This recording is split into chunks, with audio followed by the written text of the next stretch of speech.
الحمدللہ، اللہ کا بہت بڑا احسان ہے کہ اس نے ہمیں ایک بار پھر رمضان المبارک جیسا مقدس مہینہ عطا کیا۔ رمضان المبارک باقی تمام مہینوں کا سردار ہے۔ حضرت محمد صلی اللہ علیہ وآلہ وسلم کا ارشاد پاک ہے، شعبان میرا مہینہ ہے اور رمضان اللہ کا مہینہ ہے۔ رمضان المبارک کے بابرکت مہینے میں اللہ اپنے بندوں پر بہت مہربان ہوتا ہے، اور یہی وجہ ہے کہ رمضان المبارک میں ایک نفل پڑھنے کا ثواب ایک فرض کے برابر اور ایک فرض پڑھنے کا ثواب 70 فرائض کے برابر کر دیا جاتا ہے۔ رمضان المبارک صبر کا نام ہے اور صبر کا صلہ جنت ہے۔ سورۃ البقرہ آیت نمبر 183 میں اللہ ارشاد فرماتا ہے، مومنو تم پر روزے فرض کیے گئے ہیں جس طرح تم سے پہلے لوگوں پر فرض کیے گئے تھے تاکہ تم پرہیزگار بنو۔ سورۃ البقرہ آیت نمبر 185 میں اللہ فرماتا ہے، روزوں کا مہینہ رمضان کا مہینہ ہے جس میں قرآن اول نازل ہوا، جو لوگوں کا رہنما ہے اور جس میں ہدایت کی کھلی نشانیاں ہیں، اور جو حق اور باطل کو الگ الگ کرنے والا ہے۔ تو جو کوئی تم میں سے اس مہینے میں موجود ہو چاہے کہ پورے مہینے کے روزے رکھے، اور جو بیمار ہو یا سفر میں ہو تو دوسرے دنوں میں رکھ کر ان کا شمار پورا کر لے۔ خدا تمہارے حق میں آسانی چاہتا ہے اور سختی نہیں چاہتا، اور یہ آسانی کا حکم اس لیے دیا گیا ہے کہ تم روزوں کا شمار پورا کر لو، اور اس احسان کے بدلے خدا نے تم کو ہدایت بخشی، تم اس کو بزرگی سے یاد کرو اور اس کا شکر ادا کرو۔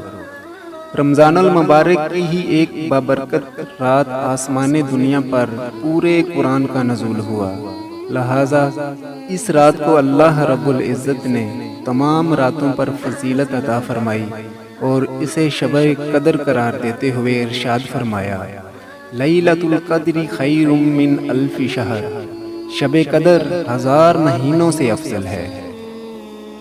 ایک حدیث قدسی میں اللہ فرماتا ہے، ابن آدم کا ہر عمل اس کے لیے ہے سوائے روزے کے، پس یہ روزہ میرے لیے ہے اور میں ہی اس کا اجر دوں گا۔ ایک اور حدیث میں حضرت محمد صلی اللہ علیہ وآلہ وسلم نے فرمایا، روزہ دار کے لیے 2 خوشیاں ہیں جن سے اسے فرحت ہوتی ہے، افطار کرے تو خوش ہوتا ہے، اور جب اپنے رب سے ملے گا تو روزے کے باعث خوش ہوگا۔ حضرت محمد صلی اللہ علیہ وآلہ وسلم نے ارشاد فرمایا، جب ماہ رمضان آتا ہے تو جنت کے دروازے کھول دیے جاتے ہیں اور دوزخ کے دروازے بند کر دیے جاتے ہیں، اور شیطانوں کو زنجیروں میں جکڑ دیا جاتا ہے۔ حضرت محمد صلی اللہ علیہ وآلہ وسلم نے فرمایا، جو شخص بحالت ایمان ثواب کی نیت سے رمضان کے روزے رکھتا ہے اس کے سابقہ گناہ بخش دیے جاتے ہیں۔ حضرت عمر بن خطاب رضی اللہ عنہ سے مروی ہے، حضرت محمد صلی اللہ علیہ وآلہ وسلم نے فرمایا، ماہ رمضان میں اللہ کا ذکر کرنے والا بخش دیا جاتا ہے، اور اس ماہ میں اللہ سے مانگنے والے کو نامراد نہیں کیا جاتا۔ حضرت ابو ہریرہ رضی اللہ عنہ سے روایت ہے، حضرت محمد صلی اللہ علیہ وآلہ وسلم نے فرمایا، جب ماہ رمضان کی پہلی رات ہوتی ہے شیطانوں اور سرکش جنوں کو بیڑیاں پہنا دی جاتی ہیں اور جہنم کے دروازے بند کر دیے جاتے ہیں، اور ان میں سے کوئی دروازہ کھولا نہیں جاتا اور جنت کے دروازے کھول دیے جاتے ہیں، پس ان میں سے کوئی دروازہ بند نہیں کیا جاتا۔